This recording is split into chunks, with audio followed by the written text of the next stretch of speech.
तो जी आज हम करने वाले हैं चावल की बात। आपको बताऊंगा चावल के बारे में बहुत कुछ। तो इंट्रो के बाद जुड़ जाइए आप सब मेरे साथ, और इंट्रो से पहले सब्सक्राइब कर लीजिए, बेल आइकन प्रेस कर दीजिए ताकि हर वीडियो आपके नोटिफिकेशन सेंटर में आती रहे। और हमारे सोशल मीडिया हैंडल्स के यूज़र नेम यहाँ, link in description box. Please follow us for more updates.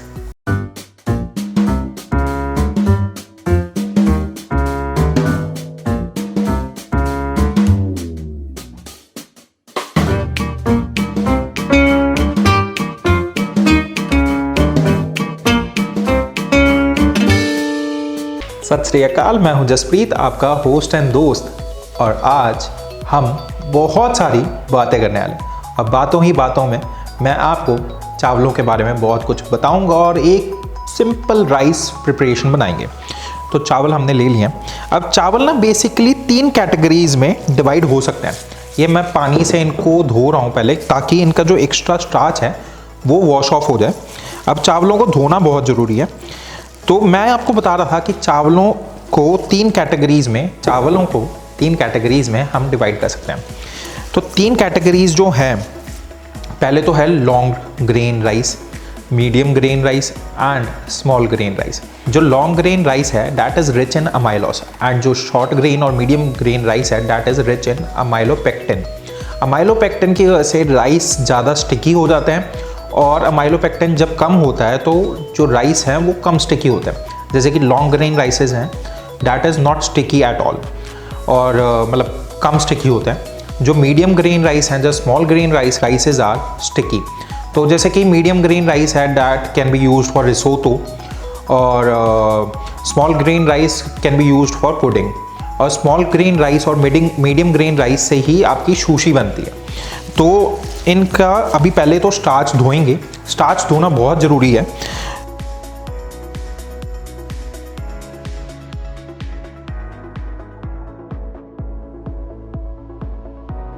तो बेसिकली ये जो स्टार्च धोते हैं हम, उससे एक तो कुकिंग टाइम कम होता है एंड स्टिकीनेस भी कम होती है, और इसको एक्चुअली सोक करने से भी कुकिंग टाइम कम हो जाता है, हमारी एनर्जी कंजम्पशन कम होती है।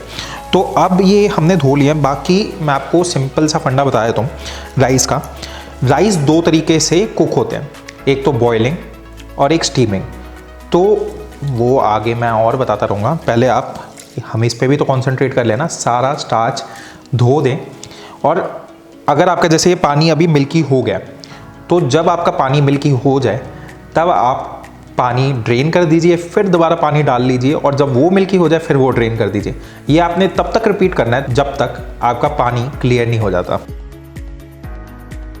तो ये चावल मैंने धो लिए हैं, एंड कम से कम 4-5 बारी धोने के बाद जब वाटर क्लियर हो गया, एक्सेस स्टार्च निकल गया, तब मैंने उसके बाद उसको सोक भी कर दिया था। अब सोक्ड पानी मैंने भर फेंक दिया है।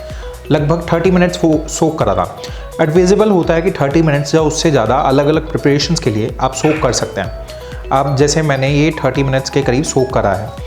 अब अलग अलग लेवल में अलग अलग राइसेस के लिए अलग अलग सोकिंग टाइम होता है। जैसे आप बेसिकली ब्राउन राइस ले लीजिए, उसको आप 20 मिनट्स लूकवार्म पानी में सोक करेंगे ताकि वो जर्मिनेशन एनहांस हो जाए। अब सोकिंग से क्या होता है ना, सोकिंग से एंजाइम्स एनहांस हो जाते हैं, और हमारे जो अमीनो एसिड्स होते हैं राइस में वो एक्टिवेट हो जाते हैं। एक तो हमारा कुकिंग टाइम कम हो रहा है, और सोकिंग से हमारे जो एंजाइम्स हैं वो भी एनहांस हो रहे हैं, अमीनो एसिड्स एक्टिवेट हो रहे हैं। 3 फायदे हो रहे हैं हमारे सोकिंग से। सेकेंडली, जो बॉडी बिल्डर्स हैं, जो बॉडी मतलब जो प्रोटीन रिच डाइट ढूंढते हैं, वो एक बेटर ऑप्शन कार्ब्स का राइस को इसीलिए प्रेफर करते हैं क्योंकि राइस में जो अमीनो एसिड्स हैं दे क्लब विद, मतलब जो दाल चावल खाते हैं। अब क्या होता है कि दाल में जो प्रोटीन है it is not a full chain of amino acids. वो कुछ एसिड्स, और इसके जो कुछ एसिड्स हैं मतलब राइस और दाल के, वो क्लब होके एक proper chain of amino acids बनाते हैं which help in body building. तो ये राइस के बारे में बातें हमारी होती रहेंगी। अब हम राइस की प्रिपरेशन बना लेते हैं। बहुत ही सिंपल सी प्रिपरेशन है, जीरा राइस। तो उसके लिए घी इनटू दी कढ़ाई, क्यों एज आई ऑलवेज से नेवा। अब जब तक हमारा फैट मेल्ट हो रहा है, घी मेल्ट हो रहा है, हम और बातें कर लेते हैं। राइस को कुक करने के बेसिकली 2 मेथड होते हैं, बॉइलिंग एंड स्टीमिंग। अब बॉइलिंग भी 2 टाइप से कैटेगराइज हो जाता है। जैसे कि rapid boiling and absorption method. Absorption method जो होता है ना, उसमें क्या होता है कि जितना राइस है उतना पानी प्लस जो इवेपोरेट होगा, जो अब्जॉर्ब होगा, उतना पानी और लिया जाता है। जैसे नॉर्मल रेशियो मैं बता देता हूँ आपको। अब जैसे मैंने 2 कटोरी राइस लिया है, तो 2 कटोरी के साथ आपका 2 कटोरी तो राइस हो गया, उतना ही पानी प्लस 2 कटोरी और जो अब्जॉर्ब होगा, जो इवेपोरेट होगा पानी, वो। तो बेसिकली क्या होता है ना, अब्जॉर्प्शन मेथड में कभी कभी जब हम बॉईल करते हैं, उससे पहले ना, बॉईल करने से पहले राइस को फ्राई कर लिया जाता है फैट में या घी में। उससे ना क्या होता है कि एक खिलापन आ जाता है, खिल जाता है राइस और स्टिकीनेस कम हो जाती है। तो वो पुलाव जो होता है, जब बिरयानी होते हैं, उसमें ये यूज़ होता है हमारा मेथड। अब जो रैपिड बॉइलिंग होता है, रैपिड बॉइलिंग में बहुत ज़्यादा पानी लिया जाता है, उसके अंदर राइस डाला जाता है, उसको बॉयल कर लिया जाता है। बॉइलिंग के बाद जो रैपिड बॉइलिंग है, जो पानी है, अब हमारे राइस जैसे कुक हो गए रैपिड बॉइलिंग में, जो एक्स्ट्रा पानी है वो फेंक दिया जाता है।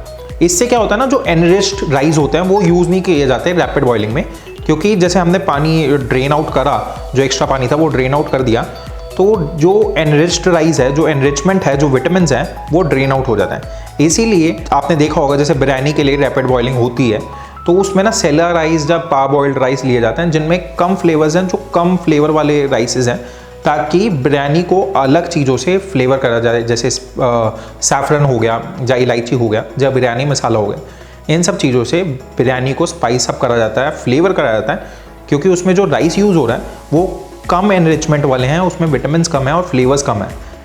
अब समझे आप। अब हमारा घी मेल्ट हो गया, अब इसमें डालते हैं जीरा।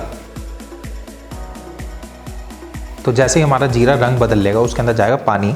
अब पानी, जैसे कि मैंने आपको बताया, 2 कटोरी हमने चावल लिया है, तो लगभग 4 कटोरी के करीब पानी। पानी डालने के बाद इसको करेंगे सीजन सॉल्ट से। अब सीजन करने के बाद हम पानी को बॉयल आने देंगे। अब जीरा राइस है, तो मैं सिर्फ जीरे का फ्लेवर रखूँगा। अगर कोई और नवरत्न पुलाव होता या कोई और पुलाव होता, तो हम और फ्लेवर्स डाल सकते थे। वैसे आपकी चॉइस है, आप आलू डालना चाहते हैं आप आलू डाल सकते हैं, अगर आप प्याज डालना चाहते हैं प्याज डाल सकते हैं, बाकी कोई और वेजिटेबल डालना चाहते हैं वो भी डाल सकते हैं। अब वेट करेंगे बॉयल आने का, उसके बाद हम डालेंगे अपने चावल। पानी को आ गया बॉयल, वो ऐसे ऐसे ऐसे ऐसे उछल रहा है। अब चावल इनटू दी पानी। चावल मैंने डाल दिया। अब आपने क्या करना है, अब इसको एक बारी बॉयल आने देना है। टेंशन मत लीजिए, चावल आपका टूटेगा नहीं। एक बारी बॉयल आएगा, उसके बाद स्लो करके ढक के पकाना है जब तक पानी सूख नहीं जाता। तो ये जब तक हमारे चावलों को एक बारी बॉयल आता है, पानी को एक बारी बॉयल आता है, तब तक हम अपना धनिया चॉप कर लेते हैं। अब हमारे पानी को आ गया बॉयल, गैस करेंगे स्लो और एक हल्का सा स्टर और फिर ढक देंगे। ढक के पकाएंगे इसको 5 से 10 minute.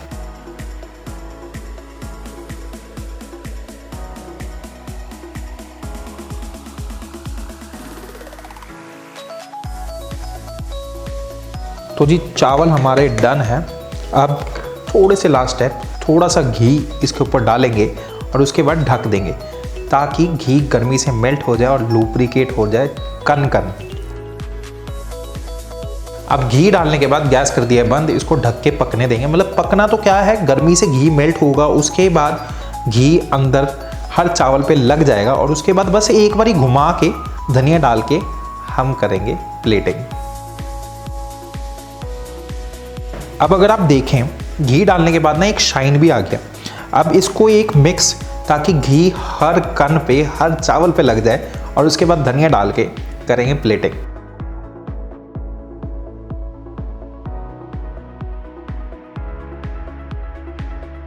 Just look at this beauty. अब चावलों के बारे में हमने वार्तालाप भी कर ली और चावलों की बहुत ही सिंपल सी और ऑल टाइम फेवरेट वाली डिश भी दे दी है मैंने आपको, जीरा राइस। अब इसको ट्राई कीजिए, फोटो डालिए फेसबुक पेज पे, वीडियो को like, comment and share. Thank you, सत श्री अकाल, हैप्पी कुकिंग।